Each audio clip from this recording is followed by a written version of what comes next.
Parfait. J'aurais dû attendre un peu plus. Si ça vous dit, on fait du pain où il n'y a pas besoin de pétrir et il n'y a pas besoin de levain. Et en plus, vous allez manger un légume de saison qui est un peu sous-coté, c'est la betterave. En ce moment, j'ai l'impression que sur les réseaux, il y a que des gens qui font du pain et qui font leur propre levain. Moi, j'adorerais faire ça, mais franchement, j'ai pas le temps, quoi. Et puis pétrir la pâte, mais quelle flemme. J'ai épluché et lavé ma betterave. Je vais venir la râper. C'est une betterave crue, hein. Ceux qui ont des robots pour râper des légumes, mais je vous envie, je suis jalouse, quoi. Parce qu'en attendant, c'est du sport, hein. Rajouter notre petit mélange de farine, les flocons d'avoine, les petites graines, moi c'est un mélange de salade. Vous en gardez un tout petit peu, genre une cuillère à soupe pour la fin. Et à peu près 10 grammes de thym. Et on ne mélange pas, et on va le mettre sur le côté. Dans un autre saladier, l'huile de tournesol, 3 œufs, 1, 2 et 3.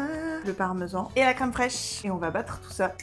On reprend notre mélange de tout à l'heure et on va rajouter notre petite mixture. Et on va enfin mélanger. On va venir rajouter notre petit fromage de chèvre. Je pense qu'avec de la feta, ça doit être archi bon aussi. J'ai déjà un peu huilé avec de l'huile de tournesol. Et on va venir tout couler à l'intérieur. Et là, je vais rajouter mes petites graines sur le dessus. Et ça va partir au four. Un petit dessous de plat et préparer l'alu qui va entourer mon plat. Je vais aller le chercher. Regardez cette beauté-là. C'est trop beau. Je vais l'empaqueter de manière bien hermétique. On le fait avec les gants. Je vais aller le remettre au four encore 40 minutes à 180 degrés. Je l'ai sorti du four, j'ai enlevé l'alu. On va se couper des petites tranches. Moi, ce que je fais, c'est que je les mets au congélateur et après, je me les ressors pour les emmener au taf, par exemple. Regardez, ça fait des très jolies tranches que je vais goûter vite fait.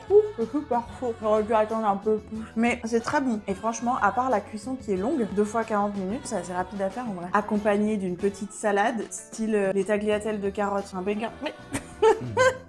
Le goût est très bon. C'est vrai? C'est original.